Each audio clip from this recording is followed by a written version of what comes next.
Olympic के women's javelin throw में silver medal जीतने वाली पोलैंड की मारिया मगदलेना ने अपना सिल्वर मेडल 92 लाख रुपए में बेच दिया। पर क्यों? उन्होंने ऐसा क्यों किया, उसका रीजन जान के आप लोगों को भी बहुत ज्यादा प्राउड फील होगा। पोलैंड की मारिया ने अपनी जिंदगी भर की कमाई, वो ओलंपिक का सिल्वर मेडल, इसलिए नीलाम कर दिया कि उन्हें 8 महीने के एक बच्चे की हार्ट सर्जरी के लिए पैसा डोनेट करना था। और सबसे बड़ी बात यह थी कि जिस कंपनी ने वो सिल्वर मेडल खरीदा, उस कंपनी ने वो सिल्वर मेडल अपने पास रखा ही नहीं, बल्कि मारिया को ही सिल्वर मेडल की देखरेख करने को कहा। बहुत बड़ी मिसाल मारिया ने और उस कंपनी ने पेश की है। गाइस, आपका इसके बारे में क्या ख्याल है, कमेंट सेक्शन में जरूर लिखेगा। और ऐसे अमेजिंग वीडियोस के लिए शेयर, सब्सक्राइब एंड लाइक। मिलता है अगली वीडियो में। गाइस, आपने अपनी जिंदगी में अभी तक कितने पौधे लगाए हैं? 1, 2, 5 या 10? लेकिन तेलंगाना के दरीपली रमैया जी ने अपनी जिंदगी में अभी तक 1 करोड़ से ज्यादा पौधे लगाए हैं। जी हां गाइस, आप ठीक सुन रहे हैं, 1 करोड़ से ज्यादा पौधे। उनमें पौधे लगाने की लगन इतनी ज्यादा थी कि इसके लिए उन्होंने अपनी 3 एकड़ की जमीन तक बेच दी थी। पहले लोग उन्हें पागल कहते थे, लेकिन आज उन्हें लोग सम्मान से द ट्री मैन कहते हैं। और इसी वजह से सरकार ने उन्हें पद्मश्री से भी नवाजा है।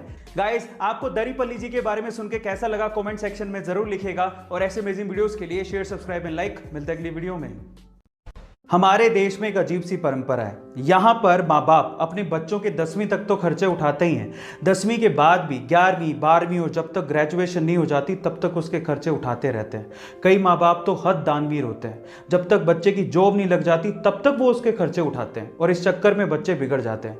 यहाँ पर बाहर के जैसा नहीं होता। ज़्यादातर डेवलप्ड कंट्रीज और अच्छी कंट्रीज में बच्चे अपना पार्ट टाइम जॉब करके और मेहनत करके 10वीं के बाद से अपने खर्चे खुद उठाते हैं। लेकिन इंडिया में ऐसा कुछ नहीं है।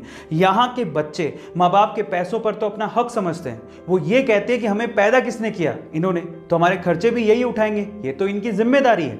हद तो तब हो जाती कि जिस चीज के लिए आपके खर्चे उठाए जा रहे हैं, कम से कम वो काम तो करो, अपने सपनों को पूरा तो करो, अपने पांव पर खड़े होने के लिए मेहनत तो करो। लेकिन नहीं, ये भी वो लोग नहीं करते। ज्यादातर यूथ का कोई एम, कोई लक्ष्य नहीं है और ऐसे बच्चे फाइनली ठोकर खा के ही समझते हैं। ऐसे ही एक लड़के को उसके फादर ने इंजीनियरिंग कॉलेज में एडमिशन दिलवाया।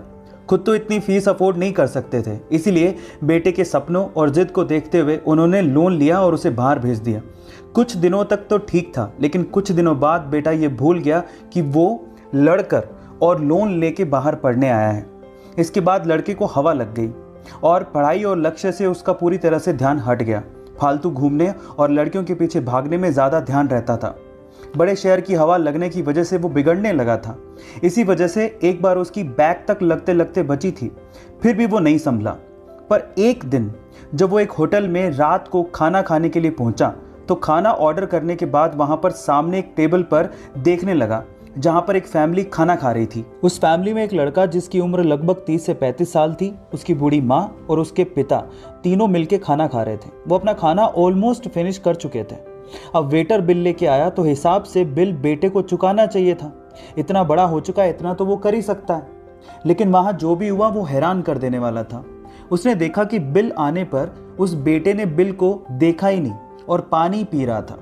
पिताजी भी अपना खाना फिनिश कर रहे थे और उन्होंने भी बिल को इग्नोर कर दिया। और तब उस लड़के की बूढ़ी माँ उठकर काउंटर पर गई और बिल दिया।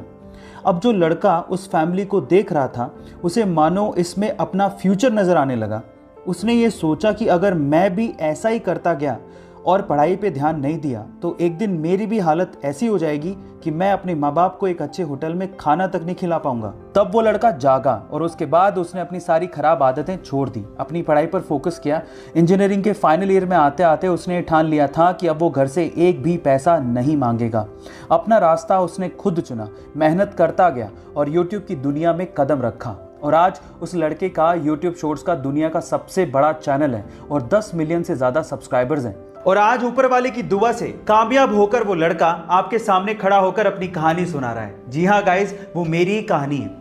लेकिन मैं ये कभी नहीं चाहूंगा कि जो गलती मैंने की वो आप करें। इसलिए एक चीज हमेशा याद रखिएगा, अपने माँ बाप की परवरिश और उनके पैसों को कभी भी ग्रांटेड मत लीजिएगा। वो आपकी फीसें भर रहे हैं, आपके लिए पैसा इन्वेस्ट कर रहे हैं, तो उनका मकसद सिर्फ एक ही है कि आप अपने पैरों पर खड़े हो जाएं। इसीलिए इस चीज को समझें और खूब मेहनत करें और कुछ करके दिखाएं। और हां, अगर ये काम आप खुद के पैसों से करना चाहते हैं, यानी कि पार्ट टाइम जॉब करके अपनी फीस खुद भर के अपनी पढ़ाई का खर्चा उठाना चाहते हैं, तो इससे अच्छा काम आपकी जिंदगी में कभी भी नहीं हो सकता। ये तो बहुत ही अच्छी बात है। गाइस, आपको ये वीडियो कैसी लगी मुझे जरूर बताइएगा। Thank you so much.